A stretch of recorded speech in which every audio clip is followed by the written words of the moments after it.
دي والله اسمها سلطة العظيم الاسود. الناس السلطة دي. السودانيين دول بيعملوا حاجات جبارة جبارة بجد والله. انا قلت يلا ما نجرب، احنا نخسروا حاجة يعني.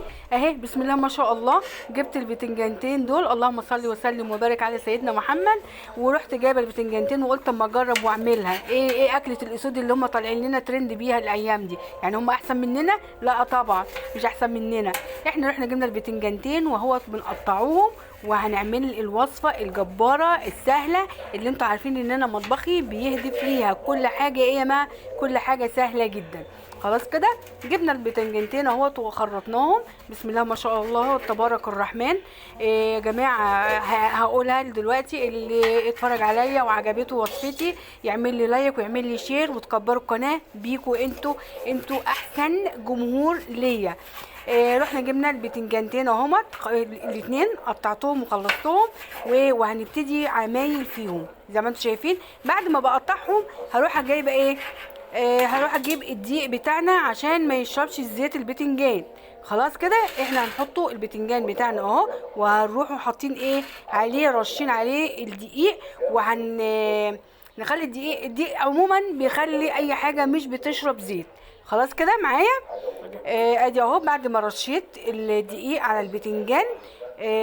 اهو بصوا بسم الله ما شاء الله، انا كده بفرزه وبوريه لكم. بصوا يا جماعه، نفضوا واحده واحده كده واقوم حطاه في الطبق التاني. علشان ايه يا ما، علشان خاطر لما نيجي نحطوه على النار ما ياخدش مننا اي حاجه. بسم الله ما شاء الله. اهو احنا رحنا دلوقتي اهو على البوتاجاز، وزي ما انتم شايفين بسم الله ما شاء الله قدحت الزيت عندي ورحت حاطه فيه البتنجان بتاعي زي ما انتم شايفين وبحمره. وبعد ما احمره طبعا انتوا هتبقوا معايا خطوه بخطوه هتشوفوا انا هعمل ايه. زي ما انتوا شايفين اهو، انا زي ما انتوا شايفين اهو بسم الله ما شاء الله حمرنا البتنجان بتاعنا. وادي الطاسه التانية اهي انا حطيتها اهو على النار بحمرها. بصوا يا جماعة، بصوا بقى اسمعوا بقى الخروشه ديت بسم الله ما شاء الله. يعني بوريها لكم ازاي ان هي جامده، وان سامعين دي يا هو جماعة؟ اللي بيعمل صوت الخروشه دوت. صوت خلاص كده الخروشه اهو. ادي احنا دلوقتي عملنا حمرنا البتنجان بتاعنا وصوت الخروشه مخروش وجميل بسم الله ما شاء الله. بصوا يا جماعه، ادي هو بعد ما قليت البتنجان بسم الله ما شاء الله الله اكبر. اللهم صل وسلم وبارك على سيدنا محمد. جماعه، اللي وصلتوا معايا لحد هنا اعملوا لي لايك وشير واعجاب واكتبوا لي التعليق، ومن اي بلد انتوا بتتابعوني. يلا بينا. بعد ما حمرنا البتنجان وخلاص اهو خلصته، رحت جايبه الثوم بتاعي في الزيت بردك بتاع اللي قليت البتنجان ورحت هحمره على النار.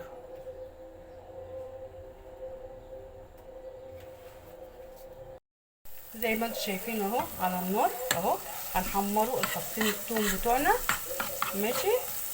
وبعد ما هنحمروه هروح حاطين الصلصه بتاعتنا.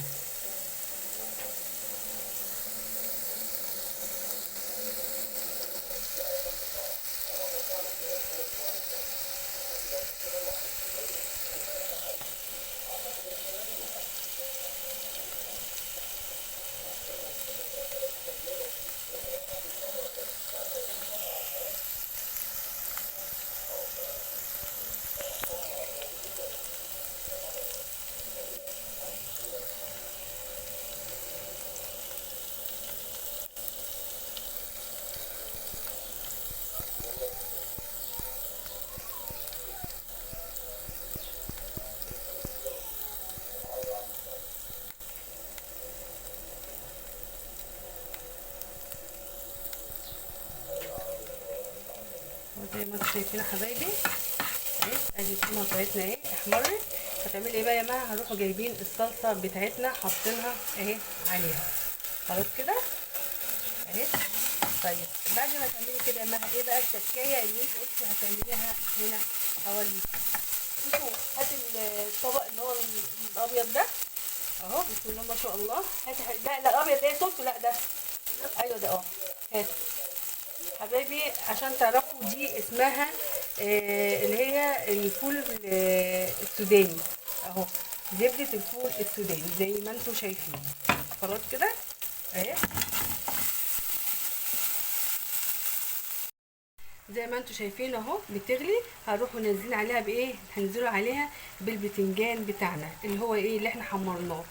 خلاص كده يبقى انتوا عرفتوا الوصفه بتاعتنا. بسم الله ما شاء الله، الله اكبر الله اكبر، جميله.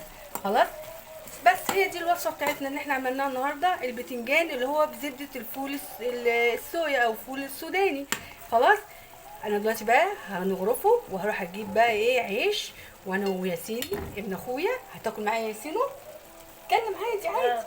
خلاص انا وياسين هندوقوه وهنقول ايه رايه، ماشي؟ وقولوا، وبعد كده انتوا بقى اعملوه وقولوا له ايه رايكم. اهو بسم الله ما شاء الله يا جماعه اهي، والله العظيم تحفه وجباره وجميله جدا. يلا يلا نبتدي نقول بسم الله الرحمن الرحيم، ندوقوها. يلا بينا، بسم الله الرحمن الرحيم. بسم الله ما شاء الله. الفول، زبدة الفول السوداني دي وديتها في حتة تانية خالص. يا جماعة لو انتوا وصلتوا معايا لحد هنا، يا ريت تعملوا لايك وشير وتكتبوا لي تعليقاتكم وتقولوا لي من انهي بلد انتوا متابعيني.